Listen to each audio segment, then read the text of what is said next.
Drug taxi இது attach பண்ணணும்னா 8000 செலவாகும்.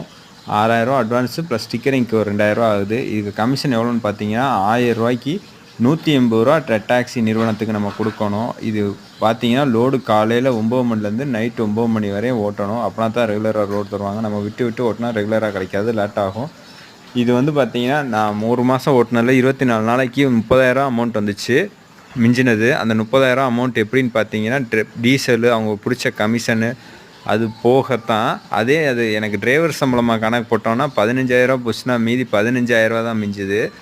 இது ஒர்த்தபுளான்னு பார்த்தீங்கன்னா ஒர்த்தபுளாக எனக்கு தெரியல.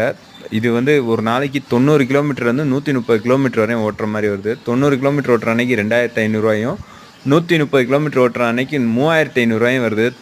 இது டீசல் வந்து ஒரு இன்னைக்கு 600 900 வரையும் டீசல் செலவாயிருது. இது வந்து அது மட்டும் இல்லாமல் 3,500 அதை நம்ம 17% பிடிச்சது போக எவ்வளோ அமௌண்ட்டு வருதுன்னு பாருங்கள். அதுலேருந்து டீசல் 900 கழிச்சிருங்க. அதுலேருந்து உங்கள் லேபர் சம்பளத்தை கழிச்சிங்க. அப்படி பார்த்தீங்கன்னா ஒரு 1000 தான் மிஞ்சும்.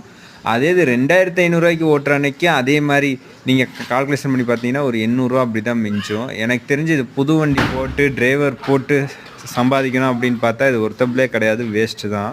இது கஸ்டமருக்கு ரொம்ப நல்லா ஃபேராக இது பண்ணுறாங்க. கஸ்டமர் வந்து மோட்டாரு, பிராஸ் மெட்டலு, அது மாதிரி லட்சக்கணக்கான ரூபாய் உள்ள மதிப்புள்ள மெட்டலெல்லாம் பொருளெல்லாம் ஒரு இடத்துலேருந்து இன்னொரு இடத்துக்கு மாட்டுறாங்க.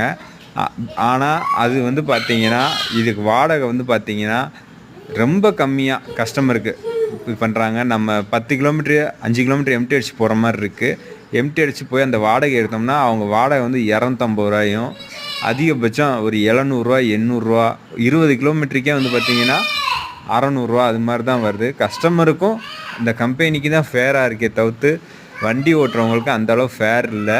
அதுவும் மட்டும் இல்லாமல் இது நம்ம எத்தனை கிலோமீட்டர் எம்டி அடிச்சு போகிறோமோ அதுக்கெல்லாம் கிடையாது, பேக்கேஜாக பேசிடுறாங்க.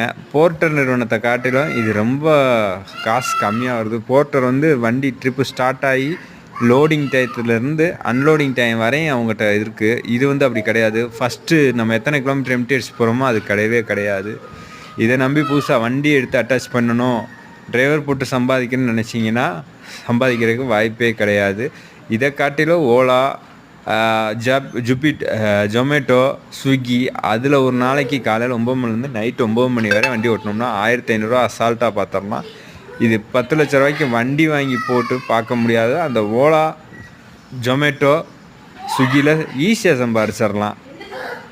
இது எனக்கு பொறுத்தவரையும் ஒர்த்தான்னு தெரியலை என் கணிப்பில்.